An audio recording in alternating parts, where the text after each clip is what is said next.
bolingo nanga ekaka pasi nazongisaka te na ndenge olingi nabondelaka Nzambe na misolame motema nanga ekundolaka yo seko nakomitungisa likolo mokili bolingo na yo ekoka te kopesa ngai mawa nalela lo signature nanga nalela lo selingi kaka yo nalela lo signature nanga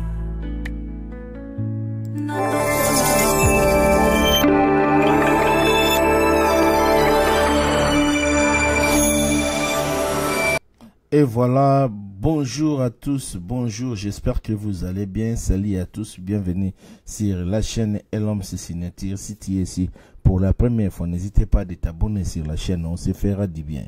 Aujourd'hui, nous allons parler d'une situation intrigante dans le monde de la musique congolaise. Pourquoi monde ingo ya musique ekotama mutema mabe et on se demande est-ce que les musiciens nabiso vous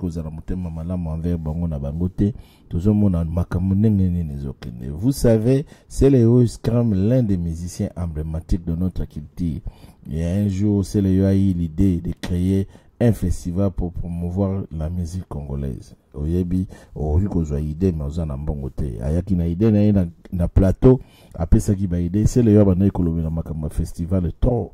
Mais ce qui est le lot un peu compliqué côté à Seleyo. Est-ce que Seleyo a cause la na festigola ou bien pas? Na ebike batebele ba uyikolo batubamona ka toujours Seleyo lokola mutumoko alingi ko diembela baninga na yaza ka toujours ko takefali azo moko bo a changer maloba boyebika makamnenge kendaka. Mais en réalité ce que to keini vraiment na logique de choses to remona que festigola eza produit ya idée ya Seleyo.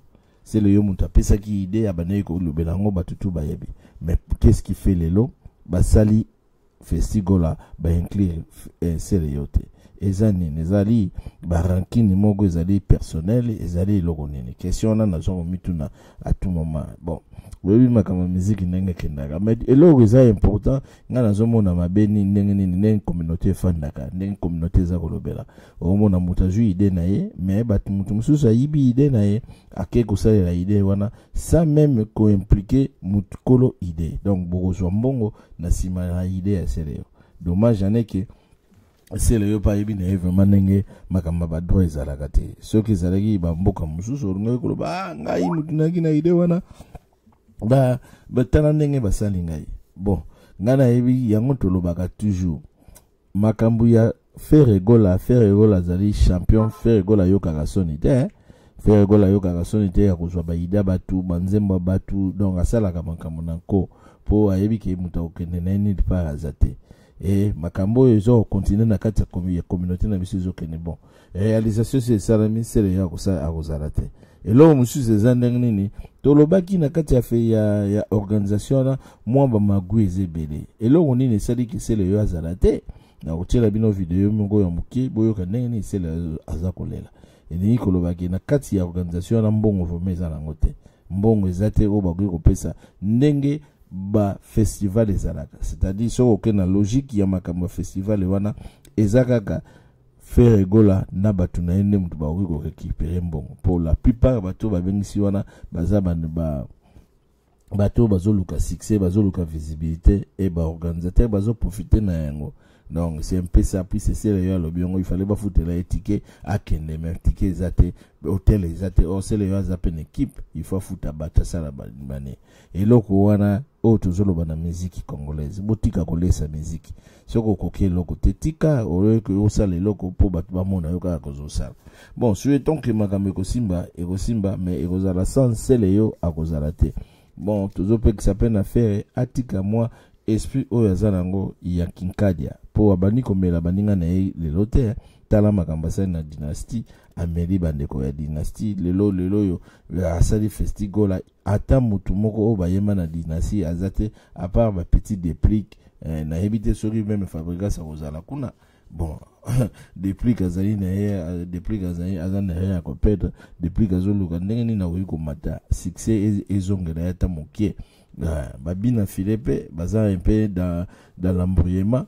Bon, à part Weranson, aussi au Kepe na Weranson azuta la kaka ninga bongisa image ya yena faire pour mikoleleke belé batundeke mamona ka Weranson netaza mutema bien envers faire yango zo ninga soigner mais en réalité peut-être mutema neza kunate botamu susu bafuti Weranson ka caché bien on ne sait pas mais à la fin tokotala ndenge ni makambezo kende regret na ngezali ke sele yo ifala zala ye mutayaki na kolo idée yé mutazali kolo idéologie il fallait quand même ba honorer mais tala ba beti 12 ya suka donc eko akozoma la prochaine soka zana iba idée na ye il faut iba ndenge ni ya ko encadrer idée na to ko pesa idée na na batu o ba ko protéger idée na ba protection ba idée pesa la ga po lobby idée na go pesa mutu moko mbongo ya ebele biso to pesa ka pe ba idée wa bon po ya biso za la moins ofele mais na ba ka ba boye il fallait quand même c'est le yo à récupérer moi loko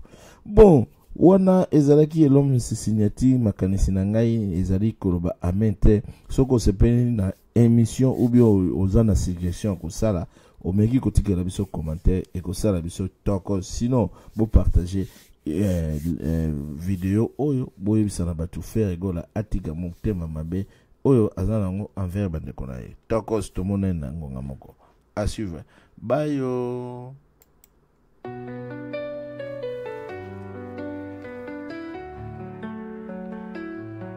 Bolingo nanga eokaka pasi nazongisaka te na ndenge olingi nabondelaka Nzambe na misolame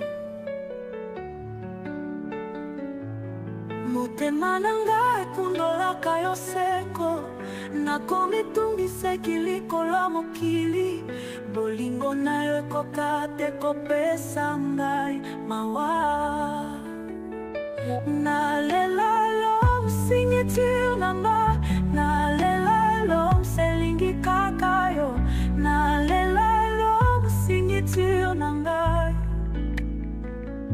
na ndoto na bangai nabongiselaka